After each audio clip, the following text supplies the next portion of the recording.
계속 영상 이어서 하겠습니다. 자, 106쪽에 중간 세 번째 문단에 요런 얘기가 있는데 읽어드릴게요. 세 번째 문단 처음부터 읽어드릴게요. 자, 마이클 조던의 수입에 세금을 부과하는 행위는 잘못됐다라고 노직이라는 철학자가 계속 주장하는 겁니다. 자, 돈만이 아니라, 돈으로 끝나는 게 아니라 인간의 자유를 침해하는 것이다라고 노직이라는 사람이 얘기를 해요. 자, 노직의 논리는 이렇습니다. 노동으로 얻은 소득에 부과되는 세금은 강제 노동이라는 아주 강력한 주장을 해요. 이게 파격적인 주장이에요. 자, 여기서 이제 숨겨진 얘기가 있죠. 정당하게, 합법적으로, 노력을 많이 해서, 자, 노동으로 얻은 소득에 대해서 왜 세금을 가져가려고 하느냐라는 게 이게 강제 노동이라는 뜻입니다. 자, 국가가 내 소득의 일부를 가져갈 권리가 있다면 내 시간의 일부도 가져갈 권리가 있다. 자, 이게 결국에 이런 얘기로도 번질 수가 있겠죠.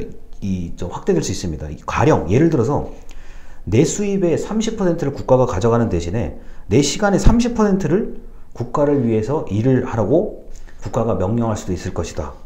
하지만 이런 식으로 국가가 개인에게 노동을 강요할 수 있다면 결국 국가가 나를 소유한다는 것이나 마찬가지 아니냐라는 얘기예요. 그래서 이게 상당히 급진적인 얘기예요. 당시에도 그렇고, 그게 이제 우리나라에서는 사실 이게 많이 소개가 되는 이론은 아니에요. 왜냐하면은 우리나라는 역사적 배경이 수업 시간에 제가 말씀드렸을 것 같은데 5000년 내내가 중앙집권이에요. 중앙집권이고, 그 다음에 희생, 자, 개인을 낮추고 국가를 높이는 형태의 엄청나게 강력한 충성, 이런 거를 이제 머릿속에다가 배워왔던 나라라 가지고 이 주장이 참 이제 낯설고 어떻게 이런 주장을 할 수 있지라고 이제 얘기를 하는 사람들도 많아요. 근데 이제 소개는 제가 해드리는 거니까요. 자, 106쪽에 맨 아래에서 작은 글씨 두 줄입니다. 누군가 노동의 결과를 빼앗는 것은 시간을 빼앗고 여러 가지 일을 시키는 것이나 마찬가지다. 자, 누군가가 당신에게 일정 시간 동안, 자, 107쪽의 맨 위에 줄이요. 자, 노동 혹은 보수가 없는, 돈 안 받는 것을, 자, 일을 강요한다면 당신이 어떤 일을 어떤 목적으로 해야 하는가를, 자, 내가 아니라 상대방이 결정하는 거다. 부분적으로나마 상대방이 너를 소유하는 거다. 자, 그러면 나는 상대방에게 소유권을 넘겨주는 것이다. 이렇게 이제 얘기를 하죠. 자, 그래서 이게 상당히 이 마이클 조던이라는 사례를 두고 어마어마한 돈을 벌어요. 너무나 유명한 사람이기도 하고, 모르면 지구에 사는 사람이 아니라고까지 얘기를 해도 이거는 과장이 아니에요. 그만큼 유명했던 사람인데 왜 그렇게 잘하는 사람의 소득을 국가가 왜 이렇게 가져가느냐에 대한 논의를 이제 얘기를 하고 있는 겁니다. 그럴 것 같으면 마이클 조던의 일부를, 그 사람의 일부를 국가가 소유하고 있는 거 아니냐라고 얘기를 해요. 그래서 상당히 강력하게 주장을 합니다. 107쪽에 이제 이런 거요. 107쪽이 그 아래에 보면 단어만 이렇게 톡톡톡 날리는 거 있어요.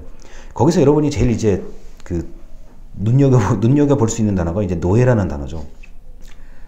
아니, 왜 내가 노력을 하고 내가 행동한 행위의 결과를, 정당한 거, 합법적인 거, 왜 국가가 이걸 가지고 가져가려고 하고 간섭하려고 하느냐. 그거는 차라리 내가 국가의 노예가 된 거나 마찬가지가 아니냐라는 얘기를 하는 거거든요. 그래서 상당히 이제 당혹스러운, 아무래도, 자, 국가 또는 정부가 이제 중심인 사고방식을 가진 사람 입장에서는 아주 당혹스러운 얘기를 하는 거예요, 이거는요. 자, 그리고 108쪽에, 자, 나는 나 자신을 소유하는가? 라는 이제 질문입니다. 자, 그래서 이게 강요하면 안 된다는 게 핵심이에요, 결국에. 자, 우리 강의자를 보면은 2번에 파란색으로 이렇게 써 있어요. 강요하면 안 된다. 누가? 국가가 개인에게. 그런데 개인이 하고 싶어서 한 거는 자유지상주의자들은 별로 관심이 없어요. 네가 하고 싶어서 한다며 해 그러면 이런 겁니다. 자, 그래서 이런 주장 때문에 또 상당한 반박을 받아요. 이 논의가 혹하는 주장이에요. 일반적으로 미국의 당시에 이제 1960, 78년도 이렇게 쭉 살았던 사람들한테 이 주장은 일단 어렵지가 않고 어려운 얘기가 아니고 노동하고 돈 버는 사람들이 들었을 땐 이게 굉장히 설득력이 있는 주장이에요. 내가 특히 이제 미국 같은 경우는 월급이 아니라 주급으로 받잖아요.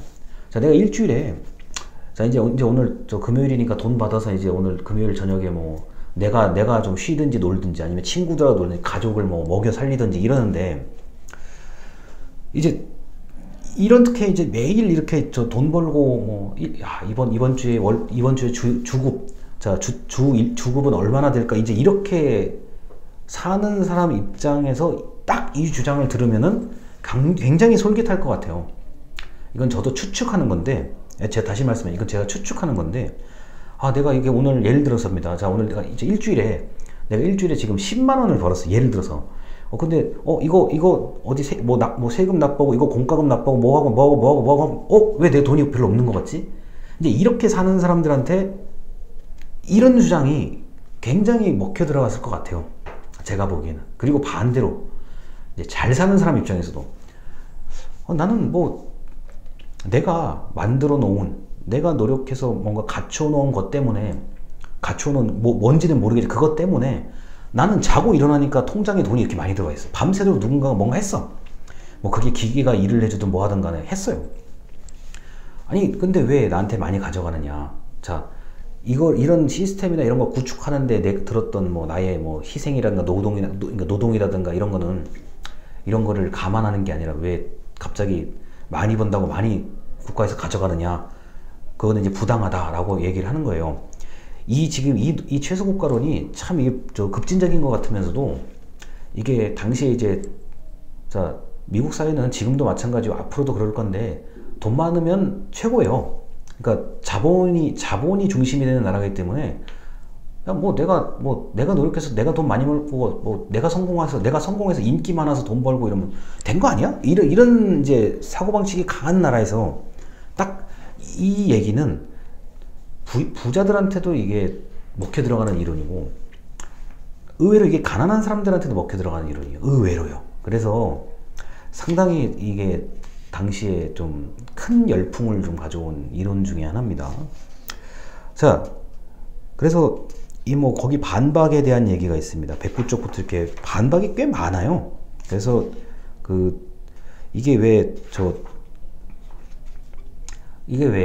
자, 국가가 일정 부분 세금을 가져가는 게 왜 이게 잘못된 거냐라는 형태의 반박들이 많습니다. 그리고 과연 예를 들어서 마이클 조던 책 이 얘기가 나오니까요. 마이클 조던 개인이 정말 잘해서 된 거, 주변 사람들 덕분에 된 거 아니냐 이제 이런 얘기까지 딱 나오거든요. 그래서 반박의 여지가 많아요, 이것도요. 자, 그런데 112쪽입니다. 자, 112쪽에 아래에서 세 번째 줄입니다. 자기 소유 내거 own 영어 단어 OWN인가요? 이제 우리나라에서 보통 오너 하는데 자기 소유 내거라는 개념은 굉장히 매력적이다. 그리고 112쪽의 맨 아래 세 번째 줄, 특히 개인의 권리가 중요하다고 믿는 사람들에게는 더욱 그러하다.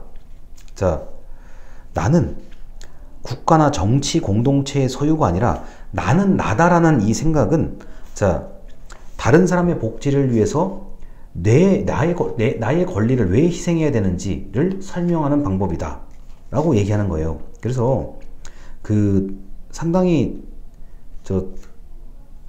이게 간단한 논리예요. 명확한 논리라고 보시면 되겠습니다. 자, 그리고 이제 113쪽에 중간 문단부터 쭉 아래까지 얘기는 이제 신체에 대한 얘기가 나오는데 이걸 요약하면 이거예요. 내 몸은 내 건데, 내 몸은 내가 소유하는데 왜 이걸 못하게 하느냐.